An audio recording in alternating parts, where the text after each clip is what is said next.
سەرەتا لە موچەی فەرمانبەرانی هەرێمی کوردستانەوە دەست پێ دەکەم کەی لە ڕوبع موچە و نیم موچەوە ڕزگاریان دەبێ ئەبێ موچەکانیان دەبێ بۆ موچەیەکی تاو وەک چونکە بەردەوام گلەیی لە حکومەتی هەرێمی کوردستان دەکەن دەربارەی موچەکانی خۆیان. خۆی پێش وەڵامدانەوەی ئەو پرسیارە پێویستە هۆکارەکانی ئەو بارودۆخە باسی لێ بکرێت. هۆکارەکانیشی هەروەکو دەزان لە سەرەتای 2014 یەک لایەنە لە کاتی سەر حکومڕانی نووری مالکی بە بڕیارێکی یەکلایەنە بودجێ هەرێمی کوردستان بڕا و وای کرد گرفتی مالی لە بۆ کوردستان دروست بیتن و لە دوای ئەوەش لە مانجی شەش کە شەڕی داعش هاتەکایەوە لە سنوورێکی 1000 کیلۆمەتری ڕوبەڕووی شەڕی داعش بووینەوە کە ئەوەش کولفەیەکی جار زۆر بوو. ئیزافەتەن لەسەر ئەوەش هاتنی 1,400,000 ئاوارە و پەناهەندە بارگرایەکی زیاتری دروست کرد لە بۆ حکوومەتی هەرێمی کوردستان و دابەزینی نرخی نەفتیش وای کرد کە داهاتی هەرێمی کوردستان کەمتر بێتەوە و لە سەرەتای 2016 حکوومەتی هەرێمی کوردستان بڕیارێکی زۆر زەحمەتیدا بۆی کە بە بەردەوامی بتوانی بڕێک لە موچە بداتە موچە خۆران و خانە نشینان بەڵام لەگەر ئەوەشدا ئەو سیستەمی کە پێی دەگوترێت سیستمی پاشەکەوت ئێستا پێداچوونەوەی لە بۆ دەکرێت هەوڵ دەدرێتن سیستمێکی نوێی موچە پێدان لە هەرێمی کوردستان پەیڕەو بکرێت بە هەندێک پێوەری جیهانی بیتن لەگە بانقی نێودەوڵەتی وەرلد بانک هەروها لەگە پسپۆرانی بیانی ئێستا وەزارەتی دارایی خەریکی ئەوەیە کە سیستمێکی نوێی موچە پێدان فراهم بکرێتن لەسەر بنەمای ئەو سیستەمە دەستکاری موچە خۆران بکرێتن. سەرکردایەتی سیاسی کوردستان داش عێراق دروست کراوە کە زۆربەی هێز و لایەنە سیاسیەکان تێدا بەشدارن جگە لە گۆڕان و کۆمەڵ نەبێت. ئەم سەرکردایەتیە سیاسی کوردستان تا چەند دەتوانێت لە دەسەڵاتەکانی حکوومەتی هەرێم کەم بکاتەوە یاخود ڕەنگە زۆر کەس پێی وابێ ئاماژەیەک بێ بۆ هەڵوەشاندنەوەی حکوومەتی هەرێم. حکوومەتی هەرێم لە زادەی هەڵبژاردنێکی دیموکراسیانەی پەرلەمانی کوردستان بووە و بەشی زۆری ئەو لایەنە سیاسانەی کە لە ناو ئەو پێکهاتە تازەیە بوونیان هەیە لە حکوومەتیش واتە حکوومەت پێکهاتەی ئەو لایەنە سیاسیانەیە. حکوومەت حکومڕانی دەکە لایەنە سیاسیەکان لە ڕووی استراتیژیەت و سیاسەتەوە کار دەکەن و کۆدەنجیەکی سیاسی لە ناو لایەنە سیاسیەکان لە کوردستان لەو قۆناغا هەستیارێک کە ئێستا کوردستان پێی تێپەڕدەبێتن بۆ مەبەستە دروست بووە ئەگەرنا ئەو ئەنجومەنە سیاسیە بەدیلی حکومداری هەڵبژێردرا و یاخود پەرلەمان نییە بە قەراری قەتعیەوە. حکوومەتی هەرێم ڕێگە دەدات حکوومەتی عێراقی موچەی فەرمانبەرانی هەرێمی کوردستان بنێرێتن چونکە وەک خۆیان دەڵێن وەک عابادیش و دوێتی فشار و هەڕەشەکانیان ڕەنگە زیاتر بۆ سەر کار بەدەستانە نەک خەڵکی هەرێمی کوردستان وەک خۆی دەڵێ خەڵکی هەرێمی کوردستان برسی ناکات. خۆی گەبێ سەر ئەو دانوستاندنەی کاتی کە بەڕێز عەبادی هاتە سەر حکوم لە 2014 حکوومەتی هەرێمی کوردستان پشتگیری دکتۆر عەبادی کرد و یەکسەر کەتینە دانوستاندنەوەی کە فۆرمولێکی باش بتوانین بدۆزینەوە بە مەبەستی چارەسەرکردنی ئەو گرفتانەی. ئەوە بوو لە مانجی 12 2014 ڕێکەوتنێک لە نێوان هەولێر و بەغدا هەبوو کە هەموو بەرهەمهێنانی نەفتی هەرێمی کوردستان ڕادستی بەغدا بکرێ بەرامبەر ئەوە بەغدا بودجێ هەرێمی کوردستان بداتن. لە مانجی 1 و 2 3 2015 تا ڕادەیەک جێبەجێکرا بەڵام ئەوەی کە لە بەغدا دەهات و بە خودی گفتەی بەڕێز عەبادی کە لە بەغدا بووین گوتی لە باشترین حالەت ئەوان ناتوان لە 400 تا 450 میلیۆن دلار زیاتر بدەنە هەرێمی کوردستان لە کاتێکدا تەنها بودجەی پێویست لە بۆ موچەخۆرانی هەرێمی کوردستان نزیک 700 میلیۆن دلارە لە مانجێکدا و ئیزافەتەن لەسەر بودجەی تەشغیلی و پرۆژەکان خۆی لە نزیک ملیارێک دلار دەدا مانگانە واتە بەغدا تەنها 450 میلیۆن دلاری دەتوانی بداتن لە کاتێکدا کە هەرێمی کوردستان کە خۆی ڕاستە خۆ نەفتەکەی دەفرۆشی زیاتر لەو پارەیە بەدەستدێنیتن نزیک 500 تا 600 میلیۆن دلار دەتوانی بەدەستبێنی و ئیزافەتەن لەسەر داهاتی ناوخۆش. لەبەرەوە ئەوەی کە ئێستا بەڕێز عەبادی باسی لێوە دەکاتن هەمان ئەو ژمارەیە کە لە ڕابردوو پێشنیاری کردبوو واتە کێشەی موچەخۆران چارەسەر ناکاتن. بەڵێ وەڵامی حکوومەتی هەرێمی کوردستان چی دەبێت بۆ حکوومەتی عێراقی گەر هاوشێوەی گەشتە ئاسمانیەکان کە چۆن وەستێنڕان گەشتەکانی دەرەوە بە هەمان شێوە خاڵە سنووریەکان بگرێتە دەست و چەند بڕیارێکی تر گەربیدەت و بە فعلیشی جێبەجێ بکاتن. لە کۆبوونەوەی ڕابردووی ئەنجومەنی وەزیران و ڕۆژی دواتریش کە لە پەرلەمانی کوردستان کۆبوونەوە کرا هەردوو لا زۆر بە ڕوون و ئاشکرایی ڕەدی ئەو هەنگاوانەیان داوە کە بە هەنگاوێکی نادەستوری و نایاسایی لە قەڵەم دەدرێتن و بگرە عقوبەی جەماعیە بەرامبەر خەڵکی کوردستان و ئەگەر هاتوو دەواازەکانی سنووریش کە لە ڕووی پراکتیکەوە کارێکی ئاسان نییە ئەوەیە بە لەشکرکێشی بتوانم بێنە ئەو ناوچانە ئەوەش خۆی لە خۆیدا دەزانن کە گرفتی لێ دروست دەبی بە حقیقەت ئێمە ئەو هەنگاوانەی کە لە پەرلەمان یاخود ئەو پێشنیارانەی کە لە پەرلەمانی فێدرالی لە بۆ حکوومەتی فێدرالی کرابوو هەمووی بە نادەستوری و نایاسایی لە قەڵەم دەدەین و ئینفعالێکی نالەجێ بووە و زیاتر لە ڕوانگەی سیاسیەوە تەمەشای ئەو هەنگاوەیانیان کردیە و بە پێویستی دەزانین کە دانیشتێکی جددی لە نێوان هەولێر و بەغدا هەبیتن لە بۆ هێورکردنەوەی بارودۆخەکە بە دەرەجە یەک و ئەو گرژەی کە هەیە لە وەکووتنی لە شارعی عێراقی و یاخود هاندانی لایەنە سیاسیەکان لە بۆ زیاتر گرژی دروستکردن و یاخود هێرشکردنی سەر کوردستان و سەرکردایەتی سیاسی کوردستان نالەجێیە و ئەوە لە داهاتوو ممکنە شتی خراپی لێ دروست بیتن ناکۆچی نێوان کۆمەلگا دروستکاتن هەرچەندە بە خۆشحاڵیەوە دەڵێم ئەو ڕنگدانەوەی کە لە هەرێمی کوردستان هەبوو بەرامبەر ئەو ڕەفتارانە ڕەفتارێکی زۆر پۆزتیڤ بووە و بگرێ ئێستا بە سەدان هەزار عەرەبی سوننە و شیعە لە هەرێمی کوردستاندا دەژین یەکێکیان تووشی گرفت نەبوونەوە ڕێنمایی ڕوون و ئاشکرا لایەن سەرۆکایەتی هەرێم لەلایەن حکوومەت لایەنە سیاسیەکان ئەوەیە کە ئەو خەڵکانی کە ئاوارەی کوردستان ڕێزیان لێ بگیرێ و بە هیچ شێوەک نابێ پەنجیانە بۆ درێژ بکرێتن بەڕەغمی ئەوەی کە لە بەغدا بەرامبەر هەندێک کورد دەکرێتن. ڕێفراندۆمی هەرێمی کوردستان کرا و دەنگی بەڵێ 92.73 هینا ئەوان دەنگیاندا بۆ سەربەخۆیی و دەوڵەتی کوردی ئەم دەوڵەتە بە دیاریکراوی کەی دروست دەکرێت. پرۆسەی دەوڵەت دروستبوون ممکنە نەکرێتن نەخشە ڕێگایەکی یاخود کاتێکی دیاریکراوی لە بۆ دەستنیشان بکرێتن پرۆسەیەکە پێویستە کاری لەبۆ بکرێتن یەکەم ڕێخستنەوەی ناوخۆیی وەروها هەوڵ بدرێتن کە ئەو خواست و ئەو بڕیارەی خەڵکی کوردستان کە داوێتی بە کۆمەلگای نێودەوڵەتی بگەیندرێتن کە قەناعەتیان پێ هەبی و وردە وردە پاڵپشتی لە بۆ دروست بیتن بەداخەوە ئەمە دەبینێت نەک تەنها لە وڵاتانی دەوروبەر و بەغدا بەڵکو لە وڵاتانی پێشکەوتو و دیموکراتی خواز و ئەوانەی کە لە بە سەدان میلیارد دۆلار ساڵانە تەخسیس دەکەنەوەی کە دیموکراسیەت لە وڵاتانی تر بچەسپێتن ئەوەی کە لە هەرێمی کوردستان کرا پرۆسەیەکی دیموکراسی بوو مافی نەتەوەیەک بوو کە ڕێی خۆی بە ڕێگای ئاشتی دەرببڕی بەداخەوە پاڵپشتی لەبۆ نەبووە و ئێمە بەڕاستی زۆر نیگەرانی ئەو هەڵوێستانەین کە لە وڵاتانی ئەوروپا و ئەمریکا دەری دەبڕن بەرامبەر بە یاسانەبوون و یاخود بە هەندوەرنەگرتنی ئەو پرۆسەیە ڕاستە ئێمە لە نیگەرانیەکانی ئەو وڵاتانە تێدەگەین هەر یەکێک بە شێوازێک نیگەرانیەکی خۆی هەیە بەڵام لەگەر ئەوەشدا خواستی ملەتێکە ئەوە ڕاستە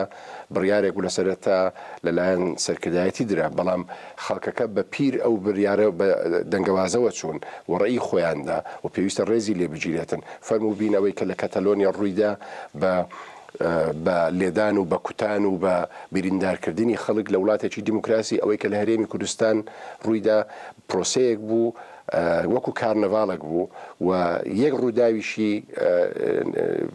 لێ تۆمار نەکراوە لەبەرەوە هیوادارین کە ئەو وڵاتانەی کە پشگیری بە ناو پشگیری دیموکراسیەت و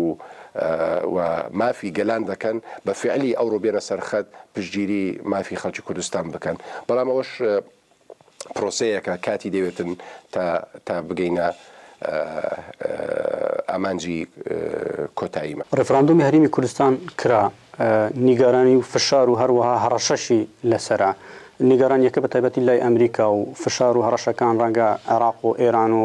تورکیا بەکاری بێنن بۆ هەرێمی کوردستان ئەم ڕێفراندۆمە و ئەگەر دانیشی پێدا نەنرێتن ئایا هەڵناوەشێتەوە؟ هەڵوەشانەوەی مەحالە چونکە ڕێی خەڵکە نە هێزێکی سیاسی نە حکوومەت نە کۆمیسیۆن نە پەرلەمان ناتوانیەوە هەڵوەشێنێتەوە. ڕێیەکە درا و بە شێوەی زۆر ئاشتیانە بەڕێوە چوو و پێویستە ڕێزی لێ بژیرێ. لەو قۆناغا ئێمە هەروەکو باسم کرد تەقدیری مووقفی وڵاتانە دەکەین، نیگەرانیان هەیە هەر یەکێک لەبەر هۆکارێک، بەڵام ناکرێ ڕای نەتەوەیەک یاخود نەتەوەکانی کوردستان بە هەموو پێکهاتەکانەوە نادیدە بگیرێتن. لەسەرەتا ممکنە لە مانجی 6 کە ئەو کاتە لە بۆ ڕێفەراندۆم دیاریکرا کە 25 نۆڤی خەڵکانێک لە ناوەوەش ویان تەفسیر دەکرد ئەوە تەنها لایەنێکی سیاسی یا شەخصێک ئەو پرۆژەی هەیە و لەبەر هۆکاری تایبەت و حیزبایەتی، بەڵام دەرچوانە کە تو ڕێژەی دەنگدەرانت بەو شێوە بی و ڕێژەی دەنگهینانی بەو شێوەیە بیتن، معنای وەیە خەڵکت پاڵپشتی ئەو پرۆژەیە دەکا و مەسلەی ڕێفەراندۆم شتێکی تازە نییە کە لە کتوپڕ هاتبیتە پێش. ئێمە لە 2003 کە گەڕاینەوە عێراق لە 91 تا 2003 نیمچە سەربەخۆ یەکمان هەبوو، ئیدارەی حکوومەتی مرکزی لەو ناوە نەبوو، حتا لە ڕووی دراوی ئێمە فەرقی هەبوو لەگە عێراق، بەڵام لەسەر بنەمای ئەوەی کە عێراقی تازەیە، عێراقی فێدرالی و دیموکراسیە، سەرکردایەتی کوردستان بە تاڵەبانی و بە بارزانی و بە هەموو سەرکردەکان چوونە بەغدا لەسەر ئەو بنەمایی کە هاوکار بن بۆ دروستکردنی عێراقی تازە، بەداخەوە و عێراقی کە ئێمە خەونمان پێدەدیت و ئیشمان لەبۆ کرد بە پێچەوانەی بیر و بۆچوونەکانی و ڕوئیەی ئێمە بوو. عێراقی ئەوڕۆ کە باس لە یەکێتی عێراق دەکرێت، عێراق لە سەرەتای دروستبوونیەوە هیچ کاتێک یەکێتی بەخۆ نەبینیوە، لەلایەک شیعەکان شەڕی ڕژێمیان دەکرد، کوردەکان لە سەرەتای دروستبوونی عێراق تا ئەوڕۆ شەڕی ڕژێمیان کردێ بە فۆرمیلی جۆری جیاجیە. لەبەرەوە ئەوەی کە ئێستا لە ئارادایە ئێمە بە پێویستی دەدانی بە دیالۆکەکی جدی لە بینی هەولێر و بەغدا هەبی بە باشترین شێوە بتوانین وەکو دەگوترێت دوو دراوسەی باش بین لەگە یەک، چونکە ئەو پرۆسەیە یاخود ئەو فۆرمیلەی پێکەوە ژیان سەری نەگرتیە لە کۆی 144 مادەی دەستوری 55 مادەی دەستوری پێشیل کرایە و ئەوڕۆ عێراق بوویتە عێراقێکی تایفەگەری و حکومی زۆرینە حکم دەکاتن و سونەی عەرەب وەلاندرایە، کوردەکانیش وەلاندرانە، لەبەرەوە بە پێویست دەزانین کە ئەو پرۆسەیە ڕێزی لێ بگیرێ. ممکنە ئەوڕۆ کە لە بۆ وڵاتانە زەحمەت بی چونکە شەڕی داعش لە ئارادایە و ئێمە دڵنیای هەموو لایەکمان کردیتەوە کە ئێمە بەردەوام دەبین لە هەوڵەکانمان لە هەماهەنگیمان لەگە داوم دەستگاکانی ئەمنی عێراقی لە بۆ شەڕی داعش و هاوپەیمانەنج بە هەمان شێوە. حکوومەتی هەرێم پشتی بە چ بەستەوە بۆ پاراستنی خاک و خاڵکەکەی گەرگوێی بەم هەموو نیگەرانی و فشارانەی دەرەوەی نەدا؟ ئایا چی هەیە تا پشتی پێ ببەستێت چه وڵاتێک زیاتر کە پشتگیری دەکا؟ لە سەرەتا نیگەرانیەکانی دەرەوە لە جێی خۆی نەبووە. هەروەکو باسم کرد مەسەلەی ڕێفراندۆم شتێکی تازە نیە، لە 2013ەوە لە ئارادا بووە، بەڵام بەهۆی شەڕی داعش دواخرا و کاتی کە لە مانجی 6 کە ڕۆژی 25 دیاری کرا وا تەسەورێک هەبوو کە خەڵکی کوردستان جددینینە لەو بابەتە، کۆدەنجی نیە، کێشەی سیاسی ناوخۆ هەیە، لەبەرەوە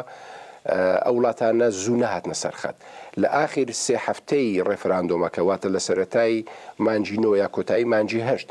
کەتنە پەلە و دانوستاندن و شاند هات و شاند چوو کە دیتیان شتەکە جددیە و کۆدەنجێکی جەماوەریش هەیە، ئەو کاتە تۆزە بە جددیان وەرگرت. ئەگەر مەسەلە کات بیتن پرسیاری ئێمە ئەوەیە کاتی گونجاو کەیە، یعنی تعریفکردنی کاتی گونجاو کەیە. ئێمە لە دابشکردنی یاخود کێشانەوەی نەخشەی ڕۆژهەڵاتی ناوەڕاست لە 1916ەوە لە ساکسپیکۆ تا ئێستا 101 ساڵ تێپەڕ بوو. ئەگەر 101 ساڵەکە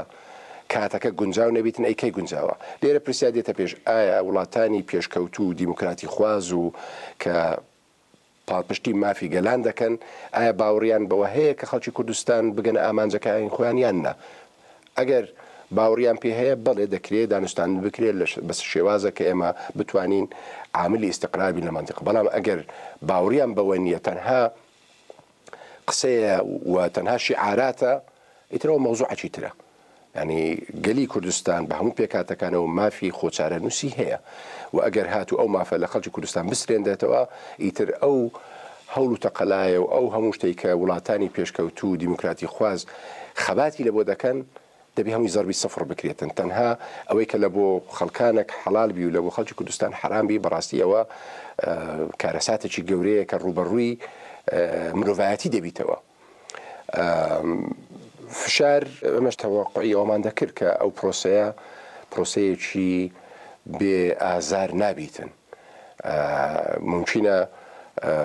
مەسەلەی کوردی هێدە هەڵگرتنی بەردی گەورە نیشانەی نەهاوێشتنیتی، بەڵام ئێمە بەردێکی زۆر زۆر زۆر گەورەمان هەڵگرت و هاوێشتمان ئەو قۆناغەمان تێپەڕ کرد. دەبێ ئێستا گفتوگۆ بکەین لەسەر ئەوەی چۆن ڕوبەڕووی قۆناغەکانی داهاتوو ببینەوە لەگە بەغدا، لەگە تاران، لەگە ئەنقەرە، لەگە ئەمریکا، لەگە لەندەن، لەگە یەکێتی ئەوروپا، لەگە ئومەم متحیدا شتێک بوو کرا. ئێستا دەبێ هەوڵ بدەین کە چۆن دەتوانین ڕوبەڕووی تەحەدیەکان ببینەوە و باشترین شێوە بتوانین ئەو خەون و ئامانجەی کە خەڵکی کوردستان هەیتی بێتەتی. ماوەکانی ڕابردووە کە حکوومەتی هەرێم زۆر جار باسی دەکرد، پەیوەندیەکی زۆر باشیە بۆ لەگەڵ حکوومەتی ئەمریکا، بە تایبەتیش لە ڕوخانی ڕژیمی باس و هەروەها کەمکردنەوەی مەترسی و هەڕەشەکانی داعش بۆ سەرخاکی هەرێمی کوردستان. لە ئێستادا ئەو پەیوەندیە لە چه ئاستێکدایە؟ چونکە ئەمریکا هەر داوای دەکرد ڕێفراندۆم نەکرێتن. خۆی پەیوەندیەکانی من ڕاستە، مە پەیوەندێکی دوور و درێژمان لەگە ئەمریکا هەیە، لە ممکن لە 60ەکانەوە بگرە بە شێوازە و لە 70ەکان قۆناغێکتر و لە 91 تا 2003 قۆناغێکی تر و لە 2003 بەملاوە شێوازێکی لە خۆگروت بە تایبەتیش لە 2014 تا ئێستا بە شێوەی جیاواز. ئێمە طبعاً سوپاسی خۆمان پێشکەش بە خەڵکو و بە حکوومەتەکانی ئەمریکای ڕابردوو ئێستا دەکەین کە پاڵپشتی خەڵکی کوردستان بوون، هەر لە 91 لە دامازراندنی سەیف هێڤنەوە و ناوچەی دژەفرینەوە تا ئەوڕۆ تا 2003 و تا 2000 چ لە ڕووی هاوکاری مرۆیی، چ لە ڕووی هاوکاری سەربازی و مەشق و ڕاهێنان و پاڵپشتی سیاسیش ئەوە قابلی مناقەشە نییە. بەڵام گەیشتینە قۆناغێک کە ئێمە بە پێویستمان زانی ئیتر دەبێ هەنگاوەک بنین لەوەی کە چارەنووسی ملەتەکەی خۆمان دیار بکەین و هەندێک زەمانیشمان پێویست بوو. لەو کاتێک کە باسی ئەوە دەکرا کە ڕێفراندۆم دوا بخرێ یان نەکرێتن بەدیلێکی تر نەبوو. مەسەلەی دواخستنەکەی ئایا چه زمانێک هەیە ئێمە دەتوانین لە داهاتوو ئەو ڕێفراندۆمە ئەنجام بدەین و یاخود بەبێ ڕێفراندۆم مافی خۆچارەنووسی خەڵکی کوردستان جێبەجێ بکەین بەداخەوە ئەو زمانەی کە ئێمە دەمانویست بەدەستی بێنین فراهم نەکرا و ئەو مەترسیی کە باسمان لێ دەکرد کە حکوومەتێکی تائیفی و مەسەلەی بڕینی بوجە و تەحەدیاتی تر زۆر کە باسی لێ دەکرا کە مەترسیمان لە بۆ داهاتوو هەیە. ئێستا داهاتوویمە ئێستایە ئەو مەترسیانەی کە هەمان بوو ئێستا کە وا جێبەجێ دەکرێت. ئەو هەڕەشە و گوڕەشەی هەیە، داخستنی ئاسمانی کوردستان و تهدیدکردن بە گرتنی مەرزەکان ئێستا خۆمان بە چاوی خۆمان دەبینین بەواتایەکی تر ئەو مەترسێکە لە ڕابردوومان هەبوو ئێستا کە خۆی وا جێبەجێ دەکرێتن و مەترسیەکانی مە ئیسپات بوو کە ئێمە ڕاست بووین لەو مەترسیانەی کە لە داهاتووی خۆمانمان هەبوو. لەگەر ئەوەشدا ئێمە خوازیاری ئەوەیە کە لەگە ئەمریکا پەیوەندیەکانمان بەردەوام بی و بەردەوامیش دەبیتن. شەڕی دژی داعش بەردەوام دەبی، هەماهەنگیمان لەگە هێزەکانی هاوپەیمانان بە سەرکردایەتی ئەمریکا بەردەوام دەبیتن. بەڵام ممکنە لەسەر ئەو بابەتە جیاوازی بیرروڕامان هەبیتن و هەروەکو بینیمان هەیتمان، بەڵام ئەو نهایەتی دنیا نییە. کارێک بوو کرا دەکرێت لەمە دووە گفتوگۆمان زیاتر چڕکەینەوە و بتوانین بە باشترین شێوە تعامل لەگە ئەو واقعی ئێستا بکەین. بەڵام لەگەر ئەوەشدا ئەمریکا هێزێکە لە ناوچەکە، ئەمریکا هێزێکی مەزنی دنیاە و ئێمە ڕێز و پێزانیمان لە بۆیان هەیە لە هەموو ئەو هاوکاریانەی کە کردیتیان و ڕێزیش لە بیری جیاوازی ئەوان دەگرین کە بەرامبەر ئێمە و بەرامبەر پرۆسەکەیان هەیە. حکوومەتی هەرێمی کوردستان زیاتر پشت بە داهاتی نەوت دەبەستێتن، لە ئێستاشدا بۆ ڕینەوتی هەرێمی کوردستان بە خاکی تورکیادا تێپەڕ دەبێتن، پەیوەندیەکی باشیان لەگەڵ تورکیادا هەیە. لە حاڵەتێکدا ئەگەر تورکیا پێشیلی یاسا و ڕێککەوتنامەی نێودەوڵەتی کرد قفلێکی بە بۆ ڕینەوتی هەرێمی کوردستانەوەدا، حکوومەتی هەرێم پشت بە چی تر دەبەستێ بۆ بەخێوکردنی خەڵکەکەی؟ هەروەکو ئەماژەم پێدا ئێمە هەنگاوێکمان دەمانزانی ئەو هەنگاوە بەبێ ڕسک نییە و کێشەشی لە دوو دەبی، گرفتیشی لە دوو دەبی و لەدایکبوونی وڵات و نەتەوەیەک بێ ئازار نابیتن بێگومان و خەڵکی کوردستان جەوەی باش دەزان، حکوومەتی جەوەی باش دەزانیتن. بەڵام لەگەر ئەمەشدا عقوبەی جەماعی شتێکی چاوەڕان نەکراوە، چونکە چ لەلایەن وڵاتانی دەوروبەر چ لایەن خودی بەغداوە. ئێمە لە سەردەمی سەدام 2 تا 3 ئابلۆقەمان لەسەر و یەکێکی UN لەسەر سەرتاسەری عێراق لە ساڵی 90 تا 2003، یەکی عێراق لەسەر تەواوی هەرێمی کوردستان و جاروبار وڵاتانی دەوروبەریش ئابلۆقیان دەخستە سەر هەرێمی کوردستان بە پێی زۆروفی سیاسی ئەو کاتە. مەسەلەی نەفت ڕاستە ئێمە عقدێکی درێژخایەنمان لەگە تورکیا هەیە کە خەتی نەفت یا بۆڕی نەفت بەناو تورکیا تێپەڕ دەبی و هەناردەی دەرەوە دەکرێتن و عقدەکە دوولایەنە ئیلتیزامی دوولایەنەی هەیە لە ڕووی یاساییەوە. تا ئێستا تورکیا ڕاستە ممکنە لە ڕووی تەسریحاتی ڕۆژانەیان توندن، بەڵام لە ڕووی فعلی و عملی تا ئێستا هیچ شتێک نەکرایە و چ لە ڕووی دەواازەکانی چ لە ڕووی بۆڕی نەفت بیتن و هیوادارین شتێکی وا ڕوو نەداتن. ڕاستە گرفت دروست دەکات، ناخۆشی دروست دەکاتن، بەڵام خەڵکی کوردستان بە سەختترین و ناخۆشترین بارودۆخ تێپەڕ بوونە و بەڕای ئێمە شتێکی کاتی دەبیتن و ئەو نەهامەتیانەش تێپەڕ دەکەین. سەفین دزەیی و گوتەبێژی حکومەتی هەرێمی کوردستان، زۆر سپاس بۆ ئەم دیدارە. سپاس لەوەی باش.